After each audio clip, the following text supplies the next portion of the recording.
Hi everyone, it's Tasha. Welcome back to my channel. Well, welcome. Thanks for joining me today. I definitely have some thrifted items as well as some thrifty DIYs to show you, so let's jump right in. The first thing that I want to share with you is this beautiful scalloped tray that I found. As you can see, it was $3.29. I love the ruffle edges of this. As you know, if you've been following this channel, I do love a ruffle edge. I just think that they are so sweet. I'm not sure why this has the word gobble etched on the bottom, but whoever made it, they know, and that's all that matters to me. I think that this is just a really nice little tray. I love to use these around the house for just gathering any little thing that can tend to look messy, like something like keys, something like loose change, anything like that. And I think that this one looks really nice paired here with this vase DIY from last week. Go and check out this video above if you love the look of this lime wash vase. I thought that was a great deal for $3.29. So the next thing that I want to share with you is actually a project that doesn't even require a thrift trip. I want to be making myself a DIY little side table similar to this one with these bobbin style or turned legs. I really love these and I want something different for my front living room, so I think that this project is going to be awesome. You can see this little similar stool from McGee & Co, and these things can be very pricey when you buy them new. So full credit where credit is due. I got this project idea straight from DIY by Deebs on Instagram. She has an amazing account, so go and check that out for many more ideas, I'm sure. But I'm going to be following this almost exactly, getting these wooden turned legs from Amazon. And these, when I bought them, were only $18 each, but they have gone up a few dollars, I noticed, unfortunately, on Amazon. Just keep watching those. And also I'm getting myself this little wooden finish circle. I got mine from Michael's, and as you could see on the price tag there, that was $19. And so since the legs actually come with some of the hardware that you need, those were the only two things that I bought for this project. I'm using a drill, some drill bits, as well as a tape measure and pencil to get started, and these are the legs that I purchased, and they looked really great in person. So just try and choose a tabletop if you're going to be doing this project. Just look at them closely and make sure that it doesn't have any defects, because they are pine. They can get little dings and such in them from just the store, so I tried to choose a particularly nice one from the options that they had. I'm just finding the center by measuring and dividing by 2 as best I can, and then making myself some marks to mark the center lines for this so that I can try and get my legs on straight.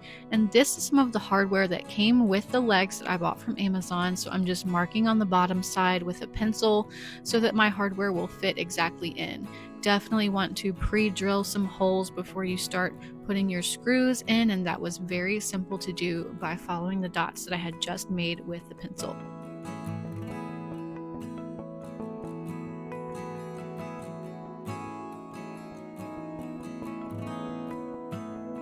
So first, of course, you want to screw your hardware into the bottom side of your leg, and then you want to turn it over and screw the hardware then into the underside of the tabletop. But it's pretty straightforward. You can see now that I'm just changing out my bit so that I can again pre-drill holes for the hardware in the underside of the tabletop. Just makes it easier, even though it's pine and it's pretty soft. It makes it easier to get the screw in straight on the first try when you just take a moment and pre-drill some holes. Just make a hole that is a little bit smaller than your screw.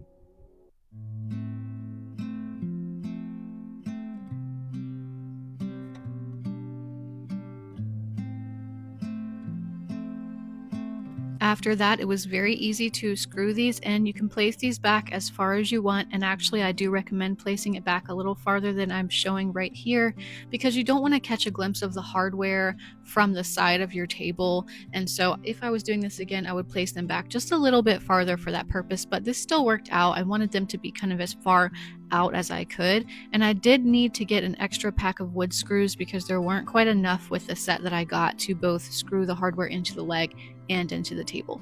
The next thing I'm doing is just giving this a very light sand all over with some 220 grit sandpaper. I used my orbital sander for the top, and I'm just using a little spare piece of sandpaper that actually came with the legs for the legs of this table, wiping off that dust, and then I'm ready for my pre-stain treatment. This is just a pre-stain wood conditioner that you can rub on. This just makes the stain that you're going to use go on more evenly and prevents any sort of blotchiness. This was a very easy step to do, and this pre-stain conditioner will last me for many projects, so it was well worth going ahead and investing in a can of that. It also dries really quickly, and so the only thing I needed to do was wait maybe 15 minutes for this to set in, give it a gentle wipe to get any excess off, and then I was ready to stain. Now the wood stain that I went with was the same one from DIY by Deeb's tutorial, and it is called Kona. And I do love, love, love this color. That is why I didn't deviate at all, because hers was so beautiful. So I'm going in with that Kona color. This is a beautiful, dark, rich shade. And I just like to start with the top in case things drip downward. That prevents anything dripping on an area that you've already done. I'm just using a staining sponge, but you can also use a clean, lint-free rag for this step as well. And then for the bottom part with those spindled legs, it would make it a little bit hard to do with the big sponge, and so for that part I just went in with a little foam brush so that I could get into those crevices.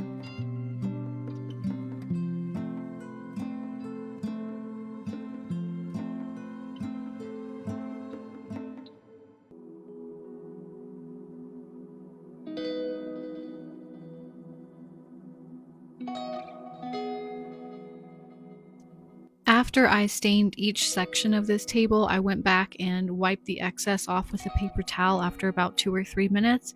And that's really all there was to this. This was a super easy DIY project. The legs also came with some of these little felt pads, which I attached to the bottom for good measure, but I'm going to be using this in my front living room. I have these 2 swivel chairs from Cheetah Living, and these are amazing. I love them so much, but they are very kind of heavy in shape. They're not leggy, and so you can't see under them. And I thought that this table, which was definitely leggy and had lots of kind of an airy look about it, would be the perfect thing in between these 2 kind of visually heavier chairs. And I don't think I was wrong, because I really love the way that this looks here. I think that it's feminine but kind of just like classic at the same time. I love the dark color, so thank you again to DIY by Deeb's, because this was an awesome project, and start to finish I did this in under an hour. Amazing.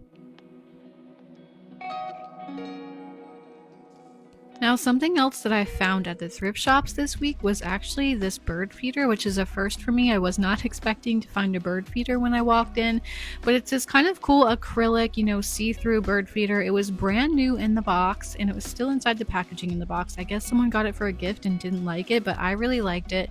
It's about $30 on Amazon, and again, I paid $3.99 for it.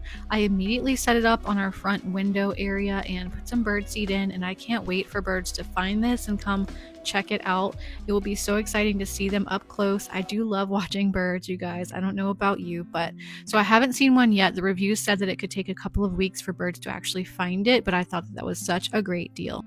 Another thing that I found, or actually my daughter found and convinced me to buy, was this little grouping of bud vases. It's all one piece, but she was talking to me about how she could put little flowers from the yard in it. She loves to pick little flowers from the yard, and so for $4.99 I went ahead and gave in and brought this home. I did think that it would look really sweet in the windowsill in the kitchen in particular.